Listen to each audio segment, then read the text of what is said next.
Paris, wow, the dream destination of most travelers.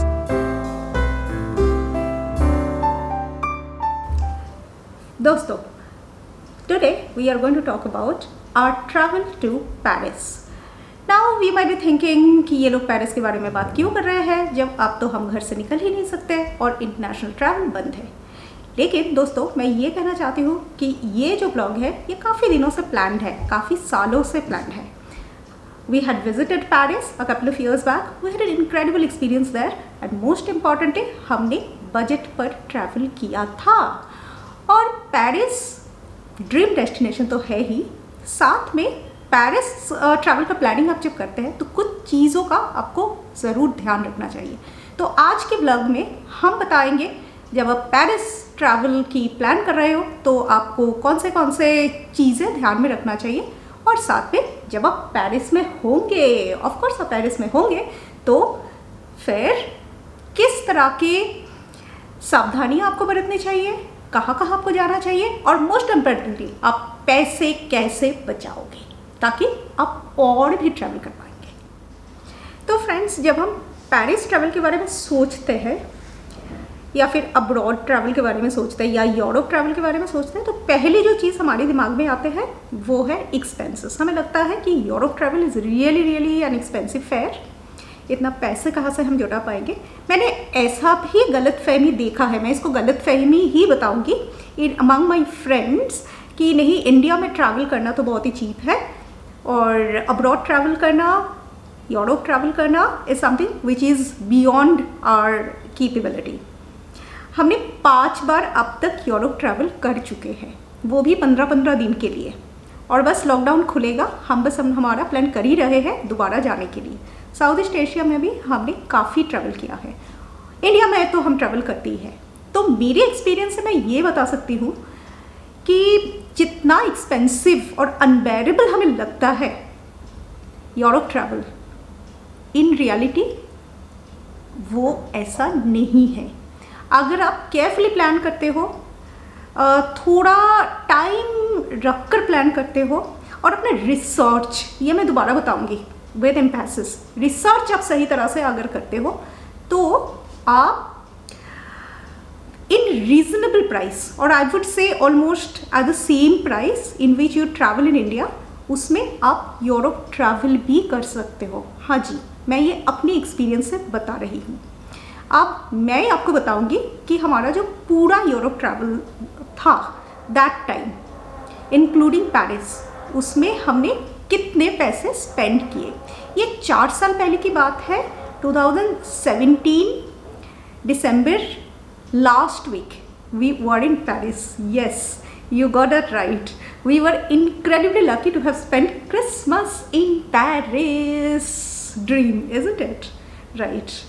So we left Delhi on 22nd and we returned to Delhi on 1st of January the next year. मतलब हमने 9 nights and 9 days spend किए। तो we flew to Amsterdam. Amsterdam से we went to Paris the same day. Paris में पहले हमने 3 दिन spend किया, 3 नाइट्स, और इसके बाद हम गए Lille. Lille is a small provincial town, it's amazingly incredibly cute place. तो लील में हमने 2 नाइट स्पेंड किया। लील से हम गए ब्रसल्स। ब्रसल्स में हमने 2 नाइट स्पेंड किया और फिर हम वापस आए टू पेरिस। अगेन हमने 2 नाइट स्पेंड किया और फिर आम्स्टरडम होते हुए हम वापस आए टू इंडिया। तो ये जो 9 डेज एंड 9 नाइट्स की पूरा आइटनरी है, इसमें हमने स्पेंड किया था इन इंडियन करेंसी अबाउट 1,90,000। ये मैं आपको 4 साल पहले की बात बता रही हूँ। तो मैं आपको ब्रेकअप दे रही हूँ। फ्लाइट में हमारा खर्चा हुआ था return 2 persons 57,000, visa we spent 12,500, hotel for 9 nights we spent only 55,000 and we stayed in decent hotel. हमने throughout our itinerary हमने आइबिस में स्टे किए थे। Ibis is a branded hotel. किस तरह के आइबिस और कहाँ पर ये सब, ये मैं आपको आगे बताऊंगी। जब मैं one after another I take up the different aspects of Paris travel. हाँ, देन इंटरसिटी ट्रैवल मतलब from one city to another, उसमें हमने स्पेंड किया था करीब 14,000 rupees. And then food and local travel, entry to attractions, local transport, इन सारी चीज़ों में हमारा स्पेंडिंग हुआ था about 40,000. So all together we wrapped up our journey in about 1,90,000, which I believe is a very good treat considering the kind of accommodations we stayed in and what we did in Paris. अच्छा दोस्तों, मैं आपको ये बताने भूल गई थी, हमारा फर्स्ट पिट स्टॉप यूरोप में था आम्स्टरडम. तो मैंने आपको बताया कि हमने पहले दिल्ली से केलम लिया. We reached Amsterdam early in the morning. So we spent the whole day in Amsterdam. और फिर इवनिंग में हमारा फ्लाइट था to Paris. I think our flight वो सपोज टू लीव एट 4:40, लेकिन वो थोड़ा डिले हुआ था. सो मैं यही बताना चाहती हूँ कि हमारा 1 डे फुल आम्स्टरडम में बहुत ही मस्ती वाला टाइम था. हम कहाँ कहाँ नहीं गए, हम म्यूज़ियम गए, हम डिस्ट्रिक्ट्स गए, हम रिवर क्रूज देखे. We even went to the floating flower market. We had a great time in Amsterdam and we were no less excited to reach Paris. तो दोस्तों, अब आते हैं काम के मुद्दे पर कि आप सेविंग्स कैसे करोगे पेरिस ट्रैवल के टाइम पर. तो जो मैं आपको बताने जा रही हूँ that applies to any travel. तो पहली चीज़, आप ऐसा कर सकते हो कि पीक टूरिस्ट सीजन में मत जाओ. At the end of the tourist season या फिर at the beginning of the low season, इसमें आप ट्रैवल करो. और ये जो ट्रिक है हमने कई बार इस्तेमाल किया एट डिफरेंट प्लेसेस और we got fabulous results out of it. तो पेरिस में भी हमने बस यही किया था. समर में Paris tends to be very very expensive. So हमने डिसाइड किया कि that is gonna burn a hole in our pocket. So better ये है हम जाएंगे दिसंबर के टाइम पे, अ टाइम जबकि Paris is still very charming. Christmas week है भाई, तो पेरिस तो चार्मिंग होगा ही. तो हमने जो डील हमें जो मिला था, जो डील एयरलाइंस का मैंने आपको बताया, that was a fabulous deal. At the same time क्योंकि ये ऑफिशियली लो सीजन है तो हमें होटल वगैरह में भी बहुत अच्छा डील मिला था. That is the first tip of saving on Paris travel. Do not travel at the peak of the tourist season. Rather choose a time when it is officially the low season but it is still not the dead season. मतलब आप जनवरी या फरवरी मत जाओ, तब तो बहुत snowfall होता है और आप शायद अट्रैक्शंस देख भी नहीं पाओगे, उतना इंजॉय भी नहीं कर पाओगे क्योंकि at the time the weather tends to be rather extreme. लेकिन आप एंड ऑफ अप्रैल जाओ या फिर आप दिसंबर जाओ, so even at the time Paris tends to be very very beautiful. और एक चीज़ जो है, आप अगर ऑफ बीट टाइम पे ट्रैवल करोगे then you will get to see a very local side of any city and that holds good for every destination that you will go to. तो हमने जब क्रिसमस के टाइम पे Paris गए थे, we saw side of Paris जो आपको tourist season में बिल्कुल नहीं मिलेगा. ट्रस्ट मी, हमने टूरिस्ट सीजन में यूरोप कई बार जा चुके हैं और वो यूरोप का जो फ्लेवर है वो आपको मिलेगा ही नहीं in the crowd of tourist, Chinese, Indian, कहाँ कहाँ से. सो आप पेरिस को ढूंढते ही रह जाओगे. इतना क्राउडेड होगा कैफ़े और रेस्टोरेंट्स कि आप बाहर वेट करते रहोगे और आपका वेकेशन कब ख़त्म हो जाएगा आपको पता ही नहीं चलेगा. सो बेटर जो हम करते आए हैं, we wait for a good deal on the airlines. We wait for the time when the crowd will be less. मैं क्यों हंस रही हूँ मैं आपको बताऊँगी, क्योंकि ऑनेस्टली स्पीकिंग पेरिस और बाकी यूरोप पीक टूरिस्ट सीजन में काफ़ी अनसेफ भी होता है because there tends to be lot of con man.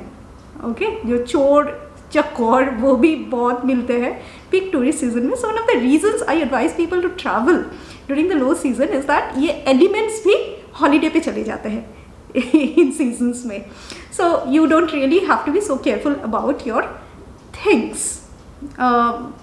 Paris के सेफ्टी के बारे में मुझे बहुत कुछ बताना है, बहुत कुछ शेयर करना है आप लोगों के साथ फ्रॉम माय एक्सपीरियंस। उसमें मैं आऊँगी थोड़े देर में, लेकिन पहले मैं आपको बताऊँगी कि हमने कैसे हमारा पेरिस ट्रैवल कैसे प्लान किया था। तो दोस्तों, मैं अब आप लोगों से शेयर करूँगी मेरा अपना पेरिस ट्रैवल प्लानिंग का एक्सपीरियंस, तजुर्बा। तो पेरिस से पहले भी हम लोगों ने कई बार यूरोप ट्रैवल कर चुके थे, and we have been to big cities like Rome, and we have been to Venice also, मतलब जो टूरिस्ट डेस्टिनेशन होते हैं। तो मुझे लगा था कि पेरिस प्लानिंग में कोई प्रॉब्लम होगा ही नहीं, तो Paris must be really organise city. लेकिन बस 2-4 घंटे में मुझे समझ आ गया कि it's going to be a very different ball game. Reason ये है कि इन्फॉर्मेशन तो आपको पेरिस के बारे में बहुत मिल जाएगा। गूगल बाबा will throw up whole bucket fulls of information for you, लेकिन उस इंफॉर्मेशन में याद रखिएगा एक्सपेंसिव टू एक्सपेंसिव डील्स और कार्ड्स के बारे में आपको बताया जाएगा। द रीज़न ये है कि Paris is the most visited city in the world, और आपको टारगेट करने के लिए गूगल बाबा पर चढ़े बैठे हुए हैं ट्रैवल एजेंट्स दुनिया भर के। तो मैं जब इंटरनेट पर सर्च कर रही थी तो मुझे मिल रहा था, और आपको भी यही मिलेगा, मैं आंखें बंद कर बोल सकती हूँ कि आपको ढेर सारा इंफॉर्मेशन मिलेगा about very expensive Paris travel passes, जिसको पेरिस ट्रैवल कार्ड्स के नाम से भी जाना जाता है। और उसमें आपको अनलिमिटेड ट्रांसपोर्ट एक्सेस तो मिल जाएगा, साथ में मिलेगा एंट्री टू सम अट्रैक्शंस, और these cards generally come for 150 Euros plus. मैंने एक देखा था which was coming for 200 Euros for 2 days। तो आप समझ सकते हो कितना एक्सपेंसिव वो कार्ड है। अब सिर्फ एक्सपेंसिव ही नहीं, अब सोचिए हम जैसे लोग, मेरे आपके जैसे लोग यूरोप जाते भी हैं तो कितना टाइम स्पेंड करते हैं एक सिटी में? वो 3 दिन 4 दिन ही हम स्पेंड करते हैं। हम कोशिश करते हैं कि जितने प्लेसेस हो सके हम विजिट करें। तो 3 दिन में आप कितने अट्रैक्शंस में जा पाओगे? और ये भी है ट्रैवल कार्ड में बस कुछ ही अट्रैक्शंस के लिए आपको फ्री एंट्री मिलेगा, बाकी अट्रैक्शंस में आपको डिस्काउंटेड एंट्री दी जाएगी। सो मुझे तो लगता है कि ये जो ट्रैवल कार्ड का कहानी है, पास कार्ड आप जो भी बोलो, this is a scam, this is a very expensive trap. तो my first advice to anybody travelling to Paris, please आप पास के बारे में भूल जाइए। अगर आपका ट्रैवल एजेंट आपको पास के बारे में बताता है, please tell him that you want to excuse yourself. There are far better ways and means for anyone to travel and enjoy oneself in Paris at a far cheaper price. बस उसके लिए आपको पहली चीज़ चाहिए जानकारी, और दूसरी चीज़ चाहिए थोड़ा सा मेहनत। और बस मैं आपको अभी वही बताने जा रही हूँ, what is the far cheaper alternative to this really expensive Paris travel cards। तो वो अल्टरनेटिव है पेरिस ट्रांसपोर्ट पास। अगर आपके पास पेरिस ट्रांसपोर्ट पास है तो consider yourself the king of Paris. आप कहीं पर भी पेरिस में जा सकते हैं आंखें बंद करके, नॉट लिटरली, इसके बारे में हम बताएंगे, but you practically have the liberty to go anywhere in zone 1 to 3। जैसे मैंने बताया, बस 2 ही डेस्टिनेशन है। एक है Versailles which is beyond zone 3। अगर आप वर्साई पैलेस जाने के लिए बहुत ही इंटरेस्टेड है, so then you will have to take extra ticket. And the other is Disneyland, Paris Disneyland. तो ये भी कवर नहीं होता है, इसके लिए आपको अलग से टिकट लेना पड़ेगा। But beyond this, anywhere you want to go in Paris, it is covered within zone 1, 2, 3। और अब मैं बताऊंगी आपको अबाउट द प्राइसेस। तो ये पासेस 1 दिन, 2 दिन, 3 दिन के लिए मिल जाता है। तो 1 दिन का ट्रांसपोर्ट पास आपको मिलेगा फॉर 12 यूरोज़। अडल्ट के लिए मैं बता रही हूँ। बच्चों के लिए हु आर बिलो 12 ईयर्स, उनके लिए आपको स्पेंड करना पड़ेगा 6 यूरोज़, दैट्स फॉर 1 डे।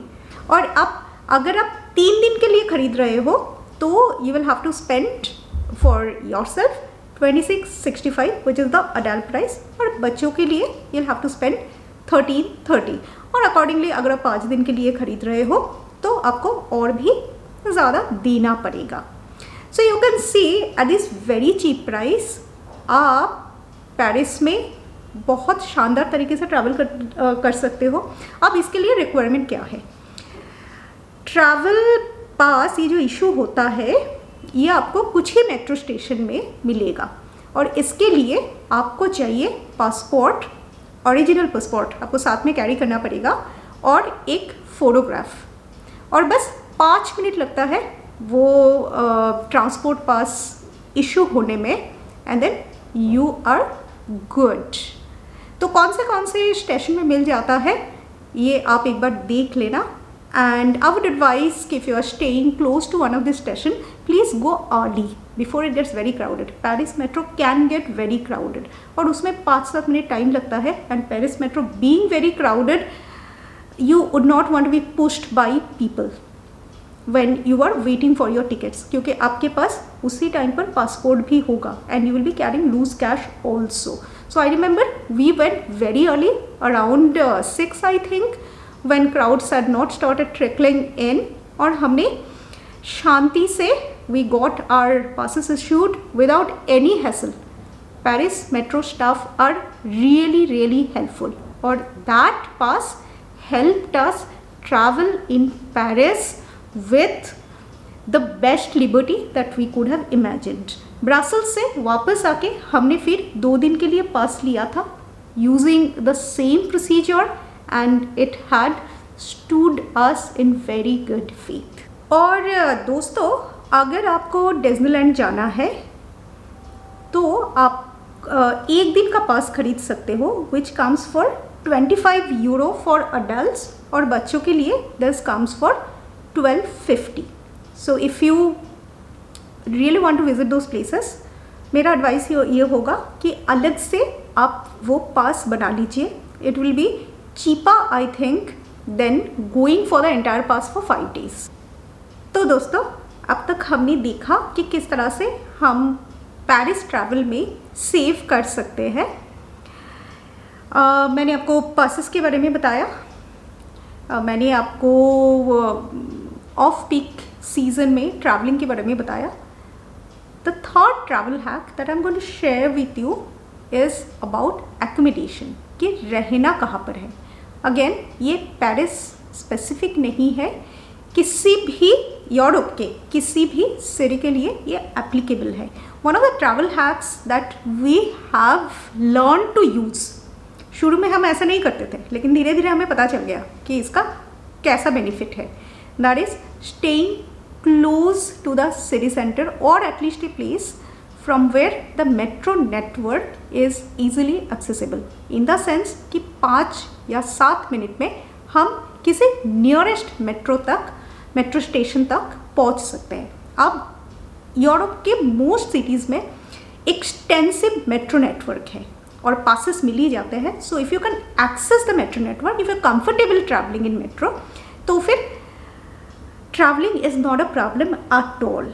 तो सिटी सेंटर या फिर मेट्रो नेटवर्क के आसपास स्टे करने का फ़ायदा ये है, एक तो आपको कम्यूटिंग में टाइम बहुत स्पेंड होता है. अट्रैक्शन सारे जो होता है, जितना मैंने देखा है, सारे मोरलेस सिटी सेंटर के आसपास ही होता है. And then you get easy access to supermarkets. जो भी आप चाहो आप खरीद सकते हो, इंक्लूडिंग वाटर. इसके बारे में मैं आपको बताऊँगी. एंड ऑल्सो यस, फूड, खाने पीने के लिए भी आपको ढूंढना नहीं पड़ेगा. And then you can have anything that you want within easy access including clinics, pharmacy etcetera etcetera. दोस्तों, पेरिस के ट्रैवल के बारे में मुझे आपको बहुत कुछ और बताना है। पेरिस के सेफ्टी लेकर तो मैं एक पूरा वीडियो बना सकती हूँ। अगर आपको ऐसा लगता है कि यूरोप बहुत ही सेफ़ है और पेरिस में तो बस फरिश्ते ही रहते हैं, so then please correct yourself. ये दिल्ली जैसा ही है, कैन बी क्वाइट अनसेफ, और स्पेशली क्योंकि हम अलग दिखते हैं, so we tend to get targeted very easily. So Paris में like many major cities in Europe चोर भरे पड़े हैं, कॉनमैन भरे पड़े हैं। That is not to say Paris is not a great city, it is, लेकिन जहाँ पर भी टूरिस्ट का इन्फ्लो होगा वहाँ पर you can expect some kind of मिसचीव्स by thieves, conman, touts etcetera etcetera. So Paris travel safety के बारे में मुझे आपको बहुत कुछ बताना है। हमारा खुद का एक्सपीरियंस हुआ था और being targeted couple of times, और हमने देखा है आंखों के सामने पीपल गेटिंग रॉब्ड। तो इसके बारे में मुझे आपको बताना है कि आपको क्या करना है, क्या नहीं करना है, एक्सेट्रा एक्सेट्रा। और साथ में हम बताएंगे रहना कहाँ पर है, खाना क्या है, जाना किस टाइम पर कहाँ पर जाना है, लोकल ट्रैवल कैसे करना है, ड्रेसिंग्स कैसे करने हैं, एक्सेट्रा एक्सेट्रा। बहुत कुछ बातें आप लोगों के साथ करना अभी भी बाकी है, and I will be eagerly waiting to share my experience with you in our next vlog. तब तक ज़रूर बने रहिए and keep praying that we can get to travel soon soon soon now. Thank you.